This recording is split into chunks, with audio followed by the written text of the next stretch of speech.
இங்க ரொம்ப செக்யூரா பொண்ணுங்களுக்கு மட்டும் இருக்கிற ஒரு ஜெயில இருந்து இந்த பொண்ணு தப்பிக்கிறதுக்காக ரொம்ப சிம்பிளா ஒரு பிளான் ஒன்னு பண்றா. அது எப்படின்னா, அவளுக்கு டெய்லி கொடுக்கற சாப்பாடை சாப்பிடாம அதை எடுத்து அவ செவுத்து மேல தேய்ச்சி வைக்கிறா. ஏன்னா அப்பதான் அந்த சாப்பாடுல இருக்க உப்பு அந்த செவரை அரிக்க ஆரம்பிக்கும். அப்புறம் ஒரு ஸ்பூனை வச்சு கொஞ்சம் கொஞ்சமா அந்த செவுத்தை சுரண்டி ஒரு அளவுக்கு ஓட்டு பண்ணதும் அங்க இருக்கிற ஒரு புக்ல இருந்த பேப்பர்ஸ் எல்லாம் கிழிச்சு அந்த பேப்பர் மேல மண்ணை குழைச்சு தேய்ச்சு அதை அந்த செவுத்து மேல ஒட்டி வச்சிடறா. ஏன்னா அப்பதான் யாராவது வந்து பார்த்தா கூட அவங்க மேல சந்தேகம் வராது.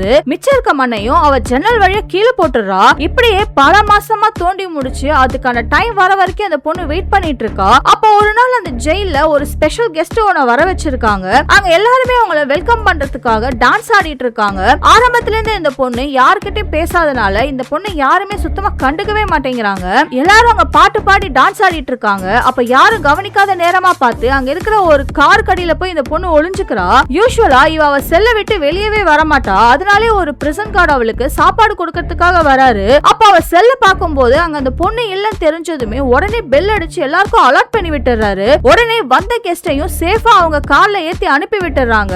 ஆனா அந்த கார் கடியில தான் அந்த பொண்ணு இருக்கான்னு தெரியாமலே அந்த கார் இப்ப இந்த ஜெயில விட்டு வெளியே போயிடுது. இப்போ ஜெயில் வார்டனும் வந்து அந்த செல்ல செக் பண்ணி பார்த்து அவ எப்படி தப்பிச்சானே தெரியாம கோவத்துல அங்க இருக்க ஒரு புக்கை தூக்கி செவுத்து மேலே அடிக்கிறாரு. அப்ப அந்த புக்கு பட்டதுமே அந்த இடம் ஓட்டை ஆயிடுது. அப்புறம் தான் அங்க ஒரு சுரங்கத்தை தோண்டி வச்சிருக்கான்னு தெரிஞ்சு ஒரு ஸ்பெஷல் டிடெக்டிவ வர வைக்கிறாங்க.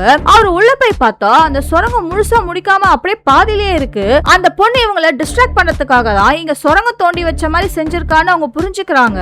அவ எப்படி தப்பிச்சிருப்பான்னு இவங்க தேடிட்டு இருக்க நேரத்துல அவ அந்த ஊரை விட்டு தப்பிச்சு போயிடுறா.